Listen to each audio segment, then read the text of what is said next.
The Diary of B-01. Prologue. Late in the evening, when most people would have been going to bed, a lone girl sat in the corner of a dark, cold room, crying. For a girl so young, she had been through so much.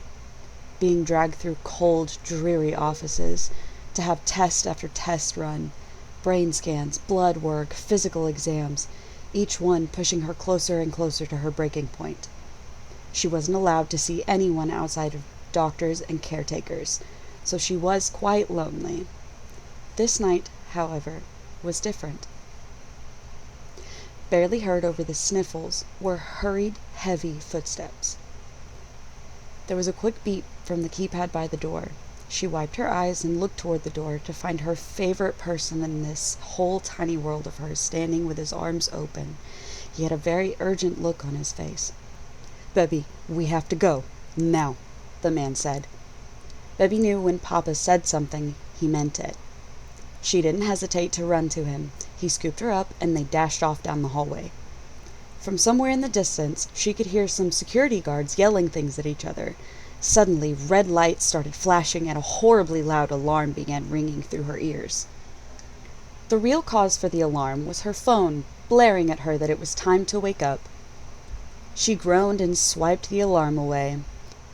With a few blinks and a stretch, she sat up in bed, trying to get a firm grasp on reality. Her tall, black rabbit ears twitched, adjusting to the noise of the day.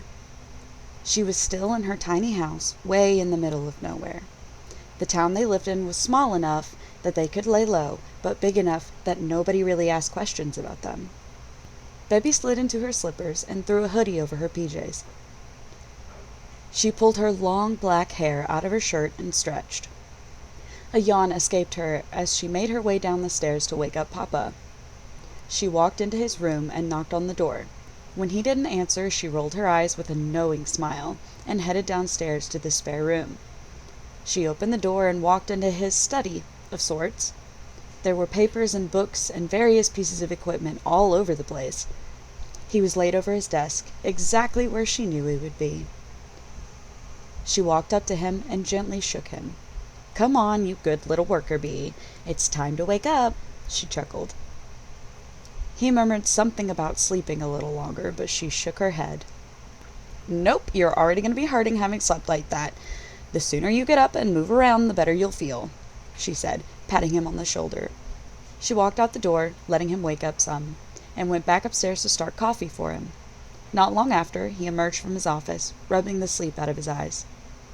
"There you are," Baby smiled. "I got coffee started." "Thank you," Papa mumbled sleepily. He slowly made his way to the pot and poured some into a cup, then sleepily moved to the dining table. He watched her cook breakfast while he waited for his coffee to kick in. He started to feel somewhat awake, about the time she set the food down on the table. The two immediately dug in. Suddenly her dream returned to her. She shuddered and spun the fork around in her hand, the syrup dripping off the bite of pancake stuck to the end. Her ears laid against her head without her willing them to. Papa noticed her distant gaze and cleared his throat. She blinked a couple times, then looked at him. "Are you all right?" he asked. "Yeah," she nodded, putting on a brave face. He gave her a look that said, "I don't believe you." She sighed. "I had the nightmare again," she admitted. His face changed to concern. "I'm okay. It wasn't as bad as the usual ones," she said. "I'm sorry you had to live through that." He had a guilty expression on his face. "It's okay, Papa. We made it out," she reassured him, but it wasn't so helpful for herself. He made a face as if trying to convince himself of it too. He nodded, then went back to his breakfast. She followed suit. They brought the conversation back to good topics until they were finished. Papa took the dishes to the sink, and Bebby took over washing them. "Good luck," she called as he walked back to his study. He waved thanks, then disappeared down the stairs. He returned about the time she was done with the dishes. "I forgot to ask you, would you take this to the post office?" He held out a small box. She knew it probably contained more information about their underground operation. Papa and his people did that. They'd send memory chips or documents repackaged to look like new items being shipped to a customer. It was quite genius, really. She nodded and took the box. "Thank you. I've got some important calls to make, so I appreciate this," he said, then ruffled her hair and headed back downstairs. Bebby puffed her cheeks and fixed her hair. She looked at the box, trying to guess what was inside. It had to be information about the company that did this to her. It made her angry to think about them. But she turned Papa's operation errands into a fun game. She shifted the box one way and then the other. She heard a few small items rattling around. Pondering what it might be, she went to her room to get dressed. She threw on her favorite hoodie. It was somewhere between bubblegum pink and lavender. Whatever the color, she loved it. Her aunt had sent it to her for her birthday. She wore it so much that the pocket on the front started to rip the whole jacket open, so she had cut it into a crop hoodie. Her socks looked like she had worn them every day, which was because she did. Papa had gotten her several other pairs, but they always tore apart because of how much walking she did, especially through the woods around their house. Her hand-painted shoes were worn to the point the canvas material had holes in it. She had so many other clothes, but she refused to wear them unless absolutely necessary. She brushed out her hair, then pulled it up into high pigtails. Her final touch was a large beanie that stretched all the way to her neck. She hated that it messed up her hair, but she had to wear it out in public. Papa didn't want anyone to know what she was, so she had to tuck her ears into the hat. Once she was ready to walk out the door, she grabbed the package, her bag full of necessities, and her house keys, and started her 30-minute walk into town. She had traveled the little wooded path to town so much that it almost looked like a real pathway. Her music kept her entertained until she made it to the post office. She dropped off the package quickly, then decided to go to the convenience store for a snack. She walked in the door and was greeted by the usual employee, Jeff. "Bebby!" he called with a big smile. "My favorite customer." "Hey, Jeff." Baby walked up to the counter. "How's the book coming along?" he asked. "It's going pretty well. I just finished the 3rd chapter," she bragged. Jeff laughed his deep, joyful laugh. "That's amazing! Keep up the good work." He patted her on the shoulder. "Thanks," she grinned. "Don't forget to let me read it when you come back." His face asked for her assurance. "Of course. You know I love your feedback." Bebby didn't have any friends in this town. It wasn't safe for her to be close to anyone. But Jeff was different. He wasn't quite a friend, but she loved being able to see him. Her day was always thrown off when she came in and the grumpy older lady that works on his days off was there. She worked her way down the aisle of treats until she came across her favorite snack cakes. She grabbed a couple, then went to the drink fountain and grabbed the biggest cup of their best soda. Once she was happy, she went back to Jeff. He rang her up and they said their goodbyes. She headed out the door and back towards home. About halfway down the path, she came to a fork. The second path went to her little haven in the woods. Today was a day she felt able to hang out there, so she rerouted to the pond. About another 10 minutes back, she came to her little sanctuary. It was a small lake on the edge of the woods. The whole town was behind her, and across the water were beautiful mountains. It was the only place other than home that she felt comfortable letting her ears out and truly being herself. Bebby sat in the middle of the flowers and took her beanie off. Her ears twitched in irritation at the fur being scruffed up. She laid the fur back down, then gazed out at the beautiful scene in front of her, just taking in the fresh air and warm sunshine. A small, peaceful smile spread across her face. When she felt calm and ready, she opened her tablet, propped it up on a flat stone in front of her, and began to tap away at the holographic keyboard. She had been working on the series for years, and was just now starting to bring it to life. There was no audience to share it with, other than Jeff, but she dreamed of finding someone to publish it. Papa encouraged her creativity, too. He thought it would help her if she could express herself through an outlet like that. She sat in her happy place for a few hours before she started to feel uncomfortable on the ground. She packed her tablet away and stood up with a deep stretch. She took in the scenery one last time before making the trek home. The first thing she noticed upon entering her home was the delicious smell coming from the kitchen. Papa poked his head around the corner and smiled. "Welcome home. Hungry?" he asked. "Starving," Bebby laughed. "Good, because I just finished it." He waved her into the dining room. She made herself comfortable in her seat and waited for Papa to bring the plates. A moment later, he was sliding into his seat, and in front of her was a plate of the most delicious-looking pork chops with mashed potatoes, mac and cheese, and rolls. The two dug into their meal like they hadn't eaten all day. "So, baby?" His face turned more serious. "I have to go out of town tonight." It wasn't unusual for him to have to leave for long periods of time on short notice. He had so much business to conduct all over the place. She knew it was important, especially if he got this serious about it. "Okay," she nodded. "When will you be back?" "Hopefully by tomorrow night," he said. That was always her hope, that he wouldn't be gone for a very long time, but she wondered what would need his attention for something so short. Usually, if he wasn't going far, he would have someone else go in his place. The more she thought about it, the more curious she became.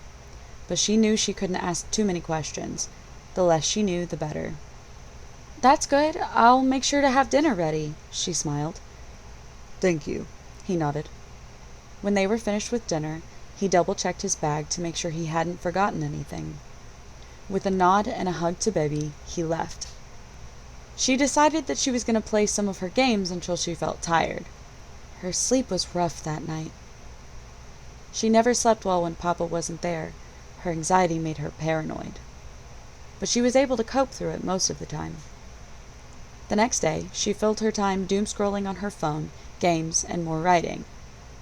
When dinner time came around, Papa walked in the door just when he said he would. Baby was so happy that she had a father that she could rely on so much. She finished their dinner and they sat down to eat. "There's someone I want you to meet," he said. Baby's ears perked up.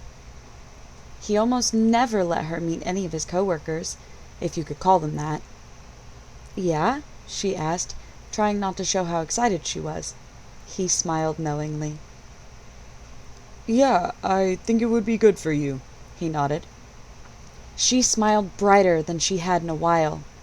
They finished their dinner, with him refusing to give any more details about what was going on. He was good at that, but she could hardly sleep that night. It was like trying to sleep on Christmas Eve, but eventually she drifted off. The next morning, she hopped out of bed and heard Papa rummaging around downstairs. She was even more curious what was going on today. He almost never woke up before she did. She went downstairs to find him finishing their breakfast. "Ah, I was about to wake you up," he said. "Breakfast is almost ready." She got the orange juice in a glass, then went to sit at the table. Papa brought in the breakfast plates, and Baby ate like she was trying to set a world record. "Hungry?" He looked concerned. "Something like that," she said. She hopped up, took her plate to the sink, and immediately went upstairs to change. She put on her usual outfit and made her way back downstairs. Thankfully, Papa had gotten dressed before he cooked, probably because he knew how excited she would be. "Ready?" He smiled. "I think so," she said. She grabbed her bag and they headed out the door. They got in his car, and he drove them to a run-down motel on the other side of town. Baby's heart started to race in anticipation. He parked and led them upstairs. They stopped at a door and did a special knock, one he uses with most of his people to make sure the one on the inside knows who the good guys are. The door opened and a man poked his head out. He was a blond man with a sweet face that was twisted with anxiety. His eyes were dark and bloodshot, and he had strands of hair falling from the gel they had once been set with. He looked relieved to see them, then looked at Baby curiously. "Is this her?" he asked Papa. Papa nodded. The man stepped aside and gestured for them to enter. The room was what you would expect from a cheap motel. 2 beds against one wall, a desk, a dresser, and an old TV. The first thing Baby noticed upon entering the room was a young woman sitting on one of the beds. She stared blankly at the floor. She had true white hair, like an old woman would have, that draped around her waist on the bed. Her eyes were a bright pink color, and her skin was pale as a porcelain doll. The most fascinating thing about her, however, were the tall, white ears that drooped over her head. Baby stared at her in shock. The girl looked up from the floor, as if just realizing someone had entered the room. Baby, you can take your hat off, Papa said. She did just that, rather excitedly. She smoothed her hair and fur, then looked back at the girl, who tilted her head curiously. Hi! Bebby held out her hand. I'm Bebby. What's your name? The girl looked nervous. She glanced at the blond man. They had some sort of silent understanding pass between them. Bunny, she finally said shyly, then shook Bebby's hand. Wow, that's so cute! Bebby grinned. Can I sit beside you?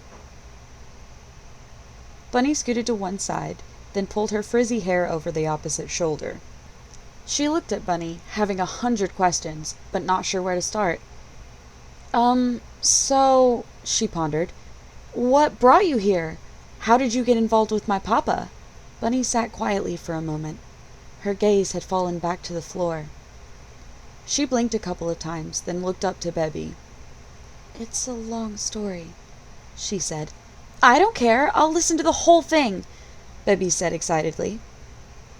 Bunny looked at the man one more time before taking a deep breath. Okay, this is the story of my... She paused, trying to find the right word. Adventure, she settled.